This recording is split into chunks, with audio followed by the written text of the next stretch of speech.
Quand tu seras rentré, tu fermeras la porte sur toi et sur tes enfants. Et tu verseras dans tous ces vases. Et tu mettras de côté ceux qui seront remplis. Alors elle le quitta. Elle ferma la porte sur elle et sur ses enfants. Il lui présentait les vases et elle versait. Lorsque les vases furent pleins, elle dit à ses fils, présentez-moi un autre vase. Mais il répondit, il n'y a plus de vase. Et lui s'arrêta. Elle alla le rapporter à l'homme de Dieu et il dit, va vendre l'huile et paye ta dette et tu vivras, toi et tes fils, de ce qui en restera. Que le nom du Seigneur soit béni. Amen. Alléluia. Amen. Belle histoire dans les Écritures. Vous savez, à l'époque, quand un homme avait pris des dettes et qu'il était insolvable auprès de ses créanciers, ce qu'il faisait, c'était qu'on le vendait lui-même s'il n'avait pas de bien. Et c'est le cas encore aujourd'hui, si vous faites un prêt à la banque et que vous n'êtes pas capable de payer, la banque va prendre tout ce que vous avez, va vendre pour pouvoir récupérer son argent. Comme la traite humaine est finie, on ne peut plus vous vendre. Mais à l'époque, c'était que si vous n'êtes pas, vous n'avez rien de consistant par rapport à votre dette, vous-même on vous vend. Vous et vos enfants. Vous allez travailler comme esclave. Et vous n'avez plus votre vie en main parce que c'est pas qu'il y a un délai. Vous êtes esclave de quelqu'un qui vous vend. Il en fait ce qu'il veut. Et donc, pour l'histoire de cette veuve, son mari, malheureusement, est mort. C'est aussi ça la puissance du mariage. Quand vous êtes lié à quelqu'un, sachez que ces dettes sont vos dettes. Amen. Amen. C'est vrai que la loi prévoit aujourd'hui bien séparé, bien commun. Mais que les chrétiens n'aiment pas entendre bien séparé. Ici, je dis bien commun. Bien commun veut dire qu'il y a les biens qui sont en commun, mais aussi les dettes en commun. Et donc, monsieur avait prêté que madame et les enfants doivent assumer après que monsieur soit parti. Madame, malheureusement, est pauvre. Ne peut donc pas payer. Et donc, les enfants doivent être là.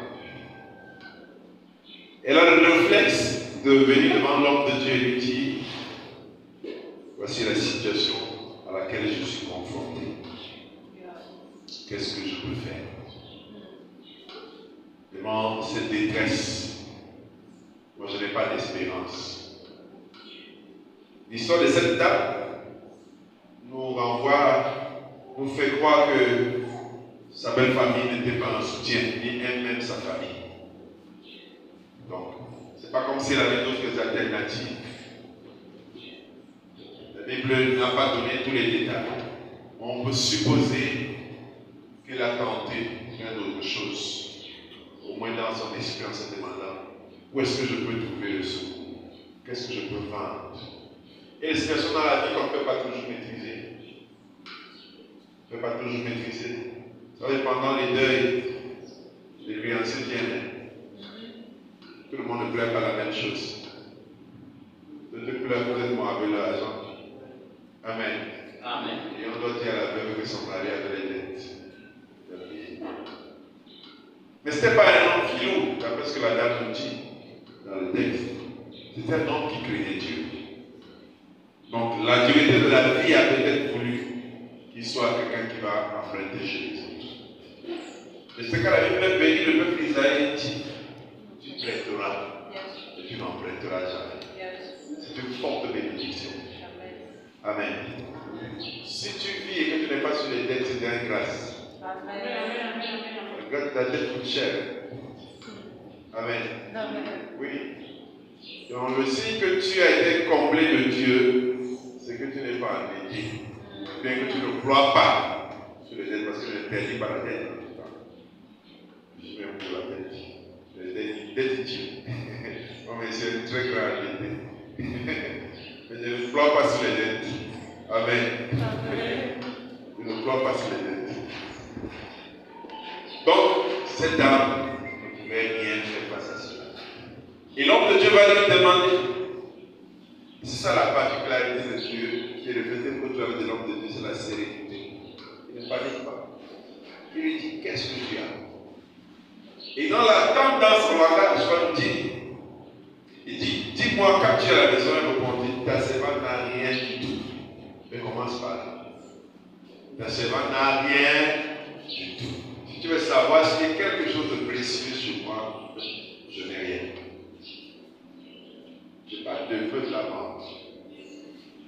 Donc vous pouvez imaginer l'extrême pauvreté dans laquelle vivait la dame. Elle n'a rien de précieux à vendre. Et elle poursuit dans sa description. Ta servante n'a rien du tout à la maison, qu'un vase Dieu. Amen. Dans la richesse de quelqu'un, disons, elle n'a pas les habits. Il dit qu'on va commencer à vendre l'autre là. Elle n'a pas de meubles, même le lit. Il dit que le gars va prendre ça. Regarde. Ça veut dire que c'était les vieilles manites. Et puis, même les vases, elle n'avait pas. Vraie pauvreté. Déjà, la pauvreté que je ne vous souhaite pas d'avoir. Vous ne devez même pas être pauvre. Amen. Amen. Amen. Parce que la pauvreté est une malédiction. Amen. C'est une malédiction. Refutez ça de tout votre cœur. De tout votre cœur, refutez la pauvreté. Le proverbe dit que la parole d'un pauvre n'a pas de valeur. Même s'il a raison, il faut que les riches confirment que le gars a raison. Si le riche n'a pas confirmé ce qu'il dit là, peu importe s'il a les diplômes, ça n'a pas de valeur. Amen. Refutez ça de tout votre cœur. Et quand la Bible dit que Christ s'est fait pauvre, pour que nous soyons riches, accroche sur ça. Amen. Amen. Vous n'avez pas la portion de l'enfant de Dieu là. Amen. Qu'est-ce que tu as? Ce n'est rien du tout. Quelle base de Dieu? Et l'homme de Dieu va lui dire, tiens, madame croit qu'elle n'a rien. Vous devez prouver qu'elle a quelque chose. Comme si c'est des bêtes. C'est que rentre chez toi, il y a tes voisins. Envoyez. Vous savez, les amis, les pauvres sont des pauvres. Avec qui tu m'as intégré qui tu es. Hein? Les riches sont riches. Il peut avoir une exception d'un ami qui est pauvre. Mais si c'est ton ami, vraiment, il va pas être pauvre. Parce que tu vas le sortir de la pauvreté. Donc les pauvres marchent ensemble, les riches marchent ensemble. Donc ce n'est pas les vases vides qui allaient manquer.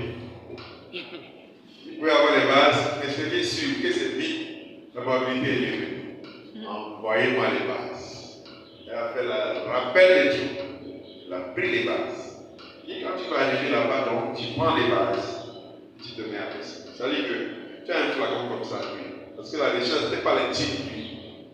Tu n'es pas pauvre. Si on l'aurait vendu avant de venir voir le prophète, il y a juste un peu d'huile. Peut-être c'était dans un truc comme ça. Et dans c'était une bouteille de 260, 0,33 litres, de centilitres, 1 litre. Elle a pris donc, il dit que verse. Donc tu vas chercher des litres pour venir remplir avec le vase comme ça. Amen. Il dit verse seulement. Tu verses seulement. Amen. Ferme la porte avec tes enfants, parce que ce que tu vas vivre là, tout le monde va dire oh lolo, ça c'est la bonne image. C'est ce qu'elle a fait.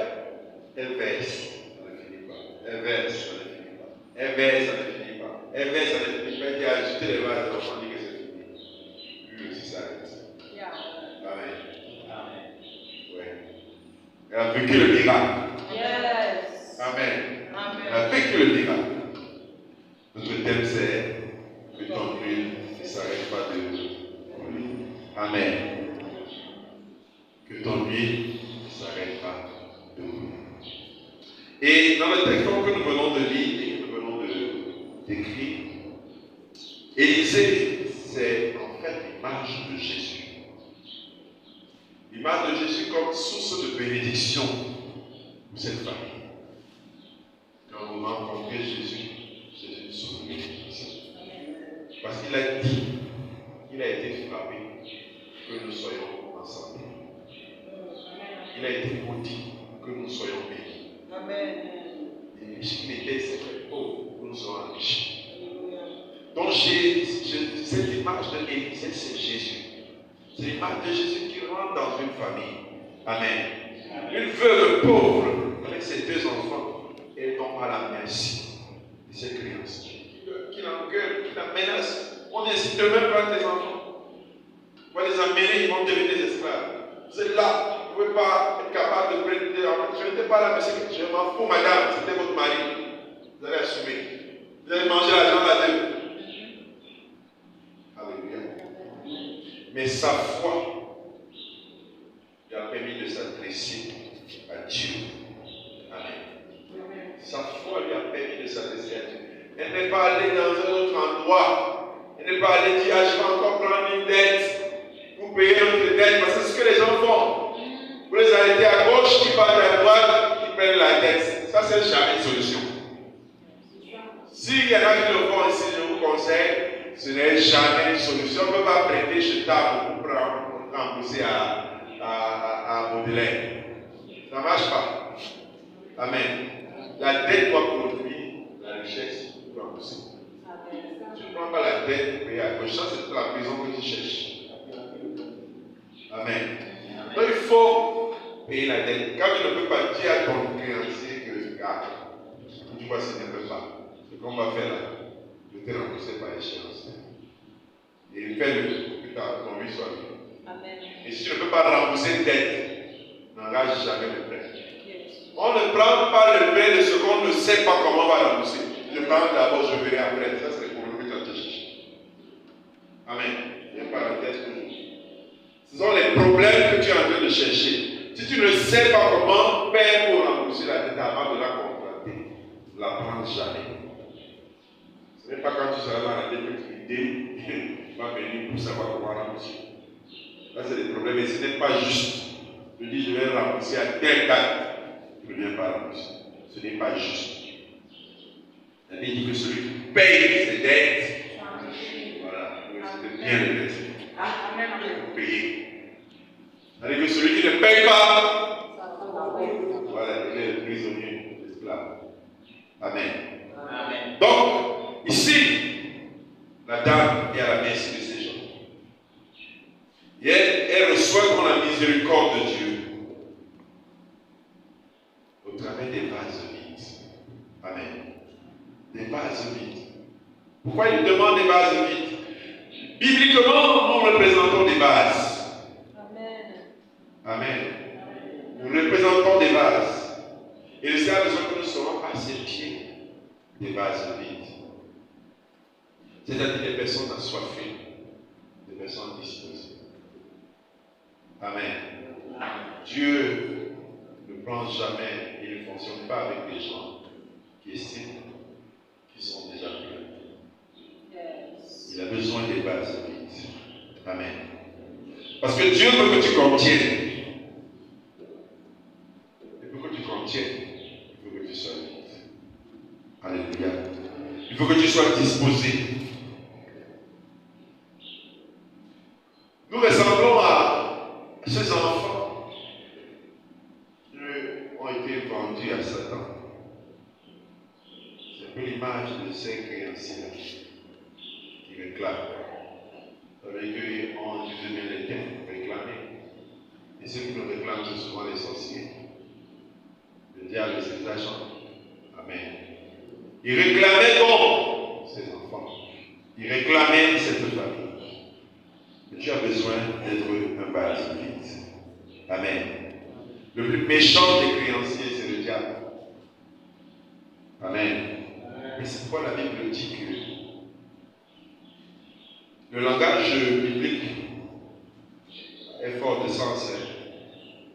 Quand la Bible dit que Jésus a payé la dette, c'est pas bête. Amen. C'est pas bête.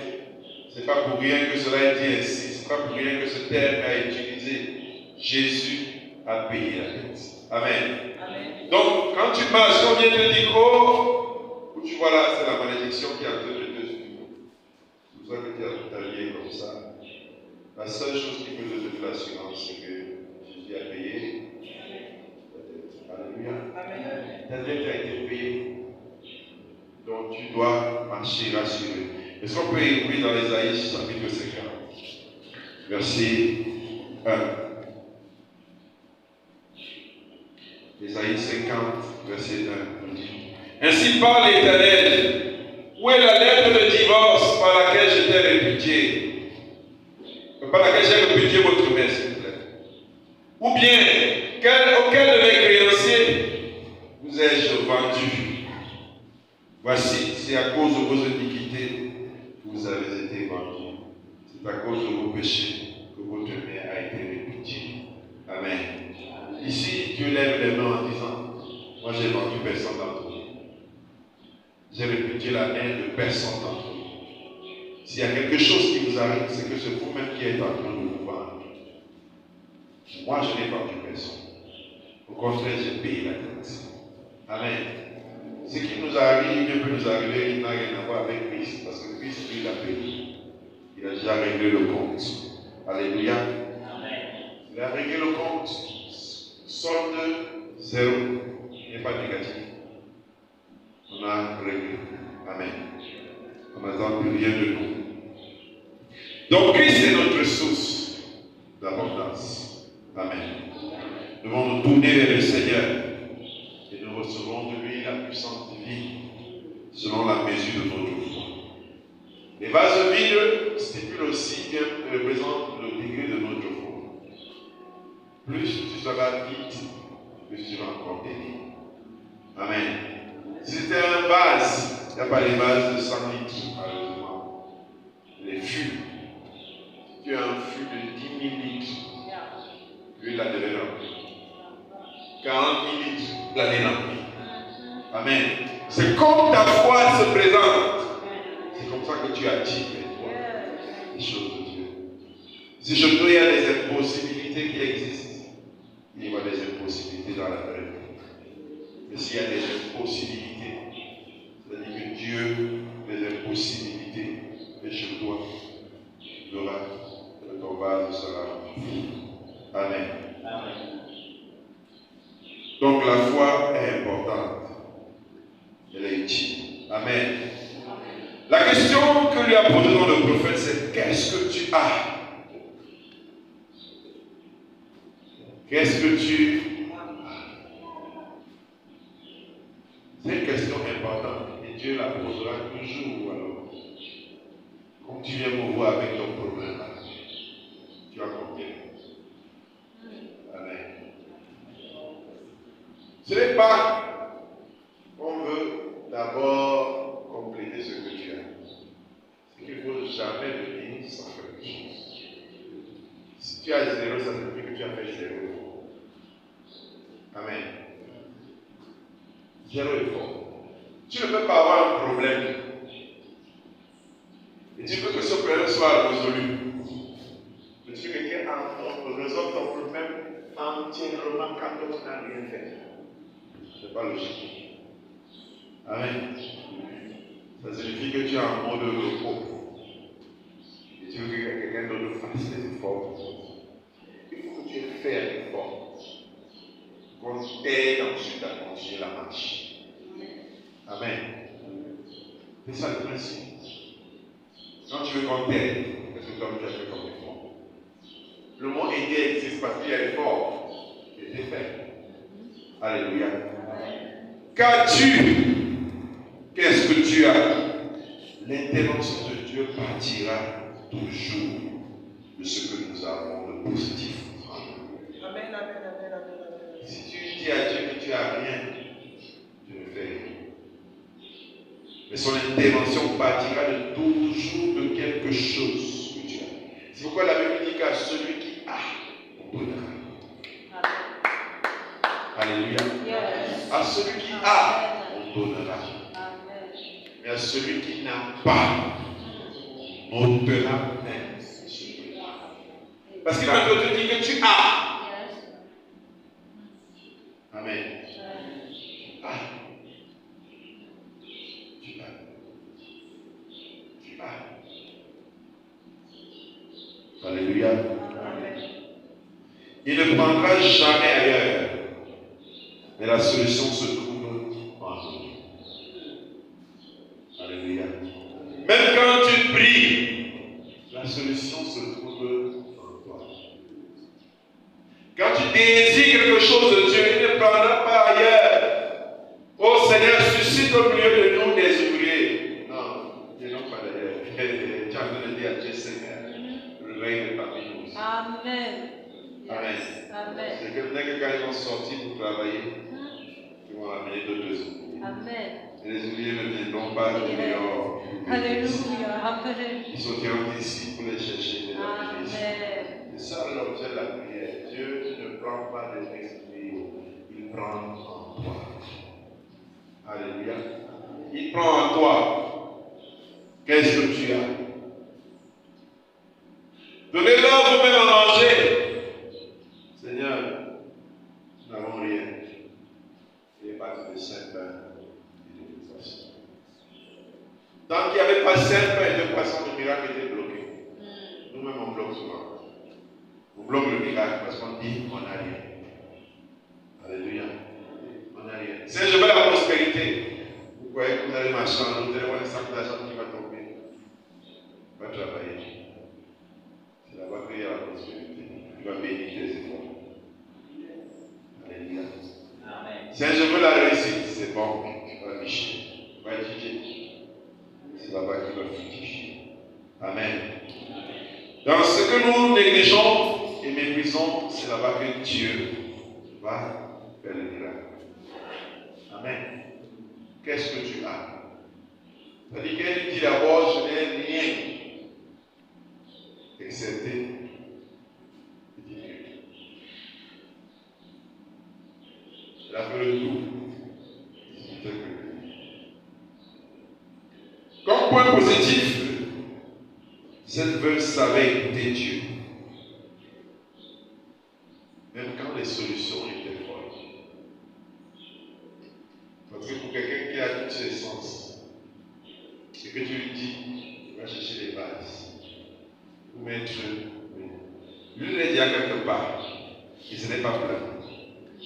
Il me dit d'aller encore chercher d'autres qui sont vides. Pour mettre lui qui n'est pas plein là-dedans, de manière logique. Ça n'a pas de sens. C'est que tu viens ici, là, tu me dis que tu n'as rien.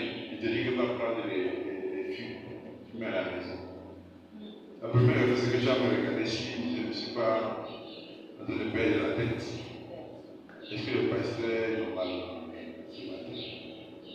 Tu vas même sourire. Et la première personne que tu vas rencontrer, tu vas dire qu'il vient devant le pasteur, je crois qu'il ne va pas bien. Il ne va pas bien. Comme on a dit à Naman, va te jeter à lycée Naman, va te jeter dans le truc. Il dit que car j'ai fait des voyages, maintenant ils étaient là. La solution comme maintenant, c'est qu'ils se jettent dans l'eau. C'était que ça, c'est que dans mon pays, là-bas, il y a des fleuves encore même plus beaux. C'est question de côté les fleuves. Je me serais plongé à profession là-bas. Donc j'ai fait tout le déplacement là pour venir me jeter dans l'eau. Et ce n'est pas l'eau du Jourdain qui était compliquée. La parole à l'obéissance à la parole, il fallait que l'on de Dieu te guide. Ce n'est pas le fait d'aller jeter vous dans l'eau, parce que vous avez vu les gens vous jeter dans l'eau, vous êtes guéris, jetez-vous dans l'eau, vous n'avez jamais guéri. C'est la parole de l'homme de Dieu qui libère. Amen. Comme disait la sœur Sarah ce matin, chaque homme de Dieu a sa grâce. Amen. Chaque homme de Dieu a sa grâce. Il y en a qui auront la prospérité financière. Amen. Je disais aux jeunes de gloire une fois, il faut te donner à manger. Si tu veux la grâce qui est dans ma vie, tu me donnes à manger le jour mon cœur. La grâce qui est sur ma vie va me dire. Amen. Si tu identifies dans la vie d'un homme de Dieu une particularité, c'est sa grâce. Si tu veux ça, connecte-toi à ta grâce. Il faut la parole là. Amen. Libère la parole. Ce n'était pas parce qu'il est entré dans le feu, c'est parce qu'il y a quelqu'un qui a dit, qui avait cette grâce de guérison. Tu lui dis, va te jeter là. C'est moi qui te dis. Amen. C'est parce que la parole, comme je vous dis souvent, la bénédiction, c'est parole qui vous précède là. L'homme de Dieu a dit, va prendre le vase. Sa parole, là, c'est la bénédiction. Pas prendre de base. Lui qui se multiplie, c'est à cause de la parole, pas à cause des bases. Parce qu'il y a une parole qui a été libérée. Est-ce que tous les vœux vont pouvoir aller prendre les bases chez les voisins? Commencer à mettre le vœu. Il faut déclencher la parole. Alléluia. Il faut déclencher la parole. Qu'as-tu? Alléluia. Folle, des solutions folles, mais la femme a dit c'est l'homme de Dieu qui a parlé. C'est bête, mais c'est l'homme de Dieu qui a parlé. Faites tout, c'est tout autour de la ville de Jéricho. C'est faux, mais c'est l'homme de Dieu qui a parlé. Amen. Alléluia.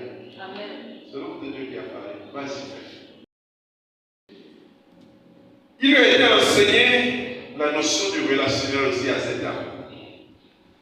C'est-à-dire les voisins et les enfants. Elle a besoin de travailler avec eux. Si cette dame était en mauvais terme avec ses voisins, elle devait avoir lui des semblables. Amen. Si elle n'était pas en bon terme avec eux, elle devait avoir l'huile, mais zéro base. Ou elle devait avoir un base parce qu'elle a trop serré chez lui. Elle ne pouvait pas à elle seule verser puis aller chercher les bases. Elle a besoin des enfants. Le relationnel, le travail en équipe. Alléluia. C'est important. Car aucun miracle ni aucune destinée ne peut s'accomplir tout seul. Vous avez besoin des gens pour vous pousser, des gens pour vous accompagner, des gens pour vous aider. Amen. Elle en avait besoin. Et ce texte nous révèle encore ce travail d'équipe et de relationnel. On peut lire dans Matthieu, chapitre 25, une histoire que vous maîtrisez très bien. Du verset 1 au verset 5. Un peu plus au verset 13. Au verset 13. Nous a dit, alors le royaume des cieux sera semblable à 10 vierges qui, ayant pris leur lampe, allèrent à la rencontre de l'époux. 5 d'entre elles étaient folles et 5 sages. Les folles, en prenant leur lampe, ne prirent point d'huile avec elles. Mais les sages prirent avec leur lampe de l'huile dans des vases. Comme l'époux tardait, toutes s'assoupirent sans dormir. Au milieu de la nuit, on cria, voici l'époux, allez à sa rencontre. Alors toutes ces vierges se réveillèrent et préparèrent leur lampe. Les folles dirent aux sages, donnez-nous de votre huile, car nos lampes s'éteignent. Les sages répondirent, non, il n'y en aurait pas assez pour nous et pour vous. Allez plutôt chez ceux qui en vendent et achetez-en pour vous. Pendant qu'elles allaient en acheter, l'époux arriva. Celles qui étaient prêtes entrèrent avec lui dans la salle de noces. La porte fut fermée. Plus tard, les autres vierges vinrent et dirent, Seigneur, Seigneur, ouvre-nous. Mais il répondit, je vous le dis en vérité, je ne vous connais pas. Veillez donc, puisque vous ne savez ni le jour, ni l'heure. Jusqu'au verset 13. Il en sera comme d'un homme qui, partant pour un voyage, appela ses serviteurs et leur mit ses filles. Amen. Amen. Donc voilà l'histoire des 5 vierges folles et 5 vierges sages. Je ne vais pas assez développer sur cette partie. Mais la différence entre les sages et les folles, c'est quoi? Quelle est la différence entre quelqu'un qui est sage et quelqu'un qui est fou?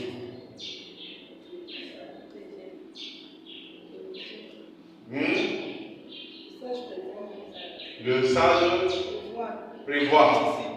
Ok, il anticipe. Et le fou, il ne prévoit pas, il n'anticipe pas. Ok, c'est pas faux. message anticipe sur les situations. Il prévoit les solutions. Amen. Mais aussi, un des aspects que je vais relever ce matin, la différence entre le fou et le sage, c'est la considération qui donne aux choses. Amen. C'est la considération qui donne aux choses, ou la valeur qui donne aux choses. Entre Esau et Jacob, Esau c'était un fou. C'est quoi ça apporte quoi? La pas de valeur. Vous savez, Dieu fait des choses, mais il les considère le protocole. Il a dit à la maman, le nez sera suscité au Dieu. Ça, c'est ce qu'il a dit. Mais ce n'était pas encore vrai. Amen. La preuve, c'est que le nez est sorti de lui. Ce qu'il a dit devait s'accomplir dans le futur. Mais Dieu sait tout avant. Mais Dieu n'est pas venu voler ça à Esau. Esau a volé. Il a donné le jour, lui a donné le mot, je fais les macabos. Je raboute. Donne-moi à manger, il dit, je ne te donne pas. Donne-moi à manger, il dit, je ne te donne pas. C'est là Dieu le grand frère. Je dois plusieurs me donner. Il fait quoi avec le poste, ta position, le grand frère? Prends ça, donne-moi à manger. Il avait battu. Dans le monde spirituel, on n'a pas besoin que vous compreniez. Le plus important, c'est que vous signez. Yes. Dès que j'avais signé, c'est vrai. Amen. C'est comme ça qu'on parle des gens. Dès que tu as signé, c'est vrai. Alléluia. Il a vendu. Ce n'était pas précieux à ses yeux. Les choses qui ont le plus de valeur sont les choses spirituelles. Alléluia. Les choses matérielles, non moins. Alors, qu'est-ce qui a de la valeur à tes yeux, toi en tant qu'enfant de Dieu? Le sage disait que la différence, un sage disait que la différence entre un garçon et un adulte, ou un homme fait, c'est le type de leur joie. Le type de joie est différent. C'est le joie des adultes. Amen. On a tous les mêmes joies, mais la différence entre un adulte et un enfant, c'est le joie. Avant que les joies en portable, les adultes voici pour eux. On a le différent. À partir de quoi? La valeur. Amen. Ce qui fait de toi un adulte, c'est la façon que tu accordes la valeur à certaines choses. Nous, enfants de Dieu, on doit savoir ce qu'il y a de la valeur. Amen. Amen. On doit savoir ce qu'il y a de la valeur. Comme la sœur a dit, le sage prévoit le lendemain. Il sait qu'il y a des choses qui ne se partagent pas. Le sage prévoit le lendemain. Amen. Il ne se lève pas comme ça. Il prévoit le lendemain. Il sait qu'il y a des choses qui ne se partagent pas. Vous savez, quand vous lisez la Bible avec des yeux humains, mais sont méchants, je vais lui donner un peu. Il fait non. Alors ici, on ne demande pas. On ne donne pas. Allez, je ne donne pas. Yes. Alors, ça, c'est vraiment stratégique. Il n'y a pas, si la combat dit qu'on joue au bon. C'est vraiment stratégique. Et là, personne ne les si je vous donne la main, mais je perds. Stratégique. Allez chez ceux qui en parlent. Ensuite, le vent, ils ont préparé, ils ont prévu qu'il peut arriver que les boutades. Amen. La réserve. Ça, il y a des choses qui ne se partagent pas. Amen. Mais que ces choses s'achètent. Amen. Ces choses s'achètent. Il y en a qui pensent qu'on va faire leur vie, on va fabriquer leur vie, on va leur donner leur vie. Il y en a qui pensent comme ça. On a le devoir de faire pour eux. Ils sont préparés comme ça. Vous ne faites pas, ils se fâchent. Non, il y a des choses qui ne se partagent pas. Mais pour lesquelles vous payez le prix. Et quand tu le sais, tu payes le prix pour ça. Amen. Amen. Tu payes le prix pour ça. Parce que tu sais que ça là, il n'y a pas quelqu'un qui va me donner ça. Je dois payer le prix pour ça. Amen. Je vais me mettre dans les dispositions négociant pour payer le prix pour avoir ça. Alléluia. Je crois à la grâce de Dieu. Je crois à ça. Mais je pense aussi qu'il y a des choses pour lesquelles on doit payer le prix dans la grâce. Amen. On doit payer le prix dans la grâce. C'est dans le lieu secret qu'on cultive l'huile. Ce n'est pas pour rien que la dame, on lui a dit, fais quoi? Ferme la porte. Amen. Ferme la porte. C'est dans le lieu secret. Et vous savez, pour produire de l'huile, il y a un système de macération et surtout aussi on pile. Pour faire l'huile d'arachide, on fait quoi? On écrase l'arachide d'abord. Est-ce qu'on laisse l'arachide comme ça? On met au feu. Ça va sortir l'huile. Si ça sort, on va sortir un peu. On écrase d'abord l'huile. On va parler par le bruit de l'huile. Je vous explique. Écoutez-le-moi. On écrase l'arachide. On met l'arachide, on met l'eau bouillante. On met l'arachide. Ça bout, l'eau sèche. L'huile commence à sortir. C'est ça, non? Après, on presse. Et on libère la masse de l'huile, on ne sait pas. C'est ça, non? C'est le principe. À peu près, il manque quoi? Il y a quelle étape? C'est bon. Il y a suivi toutes les étapes. Le but de l'eau, c'est de fragiliser pour que les molécules qui ont l'huile dans l'arachide lâchent. Et quand l'eau est évaporée, il reste l'huile en bas. Amen. Donc il y a la souffrance, ça c'est la partie où on fait ça à chaud. Mais il y a d'autres qu'on fait à froid. Comme l'huile d'olive, c'est pour ça que c'est cher. Parce que c'est pressé à froid. Amen. Et la quantité qui sort est petite. De peu. Amen. C'est pour ça qu'elles sont chères. Les huiles de table. Ça nous vend des huiles de cuisson. Un peu chimie est là. Donc, pour produire l'huile, c'est dans le lieu secret. Amen.